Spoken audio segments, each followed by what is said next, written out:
ঘড়ির কাঁটা রাত 12টা ছুঁই ছুঁই। গ্রামের পুরনো বাড়িটির চারপাশ অন্ধকারে ডুবে গেছে। ঝিঝি পোকার শব্দে রাত যেন আরও ভয়ঙ্কর হয়ে উঠেছে। বাড়ির নতুন বাসিন্দা অভ্র সদ্য শহর থেকে এখানে এসেছে। শহরের কোলাহল থেকে দূরে নিঃশব্দ গ্রামের পরিবেশে শান্তি খুঁজছিল সে। কিন্তু কে জানত এই শান্ত পরিবেশ তার জীবনের সবচেয়ে ভয়ঙ্কর অভিজ্ঞতা নিয়ে আসবে। বাড়িটি ছিল বেশ পুরনো। এর ভগ্নদশা দেখে মনে হয় বহু বছর কেউ এখানে থাকেনি। অভ্রকে সাবধান করেছিল স্থানীয়রা। বলেছিল বাড়িটিতে নাকি কিছু একটা আছে। অভ্র হেসে উড়িয়ে দিয়েছিল তাদের কথা। ভৌতিক গল্পে তার কোনো বিশ্বাস ছিল না। প্রথম দিন রাতেই ঘুমানোর সময় কিছু একটা অদ্ভুত ব্যাপার ঘটে।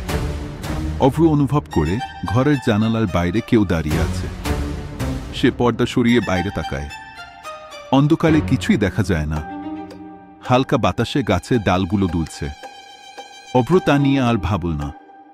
নিজের মনকে সান্ত্বনা দিয়ে ঘুমিয়ে পড়ল। পরদিন রাত অদ্ভুত আওয়াজ শুনে তার ঘুম ভেঙে যায়। মনে হয় কারা যেন কাঁদছে। আওয়াজটি আসছে বাড়ির পেছনের বাগান থেকে। অভ্র টর্চ হাতে বের হয়। বাতাসে গা ছমছমে একটা অনুভূতি। বাগানে পৌঁছে দেখে সেখানে কেউ নেই, অথচ কাদার শব্দও তখনও শোনা যাচ্ছে। এবার তার শরীর দিয়ে শীতল স্রোত বয়ে যায়। ভয়ে দ্রুত ঘরে ফিরে আসে সে। তৃতীয় রাত। অভ্র ঘুমানোর চেষ্টা করছে, কিন্তু কিছুতেই পারছে না। হঠাৎ করে দরজায় ঠক ঠক শব্দ। অভ্র বিস্মিত হয়ে ওঠে। এত রাতে কে? দরজা খুলে দেখে বাইরে কেউ নেই। আবার দরজা বন্ধ করতেই শব্দটা শুরু হয়। এবার সে বুঝল কিছু একটা ভুল হচ্ছে। সে স্থানীয় এক বৃদ্ধের কাছে ঘটনাগুলো বলল। বৃদ্ধ বললেন এই বাড়ি থেকে এক রাতে এক মেয়ে অদৃশ্য হয়ে গিয়েছিল। তার নাম ছিল নীলা।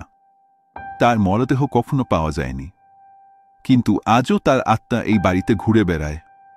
তোমার এখানে থাকা ঠিক হচ্ছে না, অভ্র হাসল। এসব কাহিনী তার কাছে ছিল মিথ্যে। কিন্তু সেদিন রাতে ঘটনাগুলো আরও ভয়ঙ্কর হয়ে উঠল। গভীর রাতে অভ্র ঘরের মধ্যে ভারী পায়ের শব্দ শুনতে পেল। টর্চ জ্বালিয়ে সে পুরো ঘর খুঁজল, কিন্তু কিছুই পেল না। হঠাৎ করেই জানালার কাছে কাউকে দেখতে পেল। যেন একজন মেয়ে, সাদা শাড়ি পরা, চুলগুলো এলোমেলো। কিন্তু পেছন ফিরে তাকাতেই কিছুই দেখা গেল না।